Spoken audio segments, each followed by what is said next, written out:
Hi. So, if everything goes well in a few weeks, I'll be able to use more frequencies. So, I've got myself an external antennae tuner which sits by the aerial, so I can tune my Lemm 3/4 wave into all the bands. With the external tuner, it's much better to put them by the aerial because it's not a good situation to use one anyway. But if you have one, you might as well make the best situation and put it by the aerial if you can. As you can see, it's really easy. It gets its power. A lot of these HF radios, ICOMs, Kenwoods, Yaesus have a special plug, 4-pin plug, which goes into this box.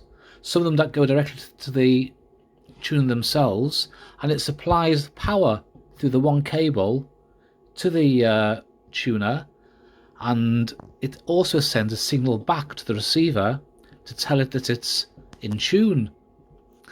And you can tune it in by pressing so.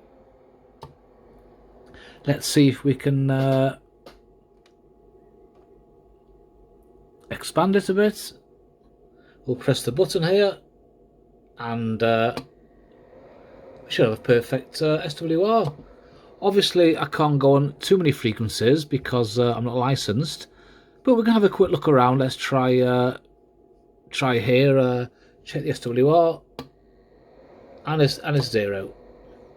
And what's nice, you can see the tuner light flashing.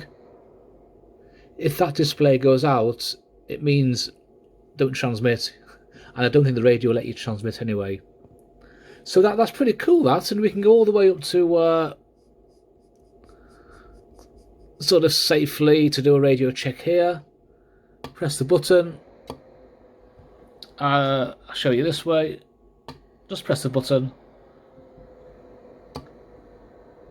You could also press a You could also press a PTT. It doesn't really matter which way you do it, but you have to give it 2 seconds to tune it in, and then in 0.2 of a second it tunes it in from memory.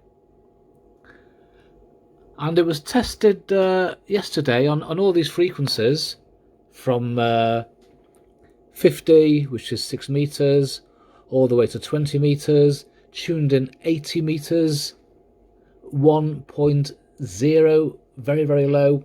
It wouldn't tune in 160 meters, but that's not so important.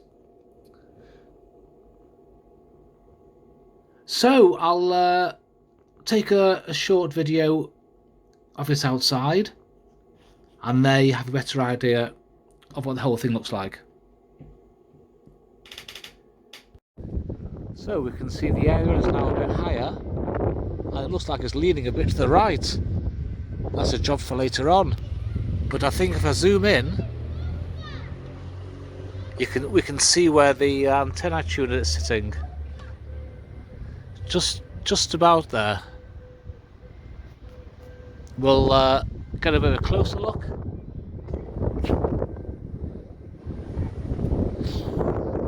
But it's nice and high. It's the beginning of it is about the top of the roof.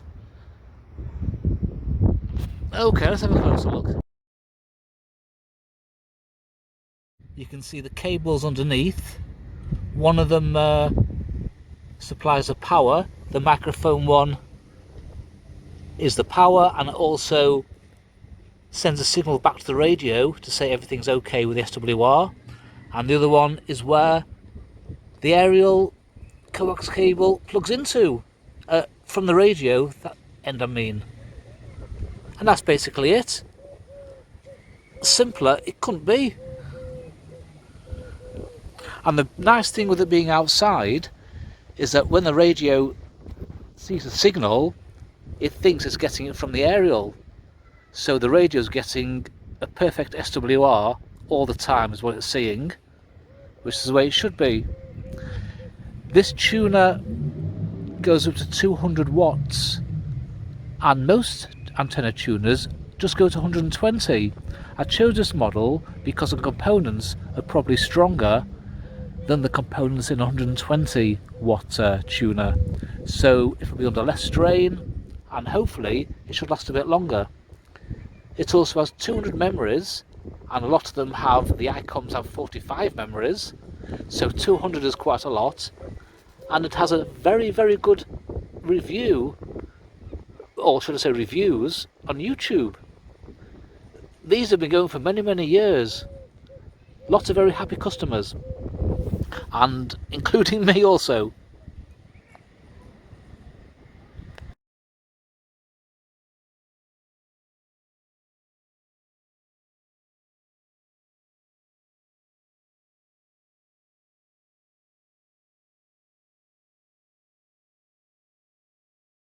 So we can see this is the antenna tuner. It's sat just on the pole, and there's a cable going up to the aerial. Hope the sun there is not getting in the way. So basically the cable goes there, comes down, the inner core connects there, and the braid is split. One goes to a radial, which will be fixed tomorrow in a more secure way, and the other braid comes to the stand. These have to really be earthed, so tomorrow I'm going to get another cable and I'm going to earth it to the water system here in the building. And that's it. She's just sitting pretty there.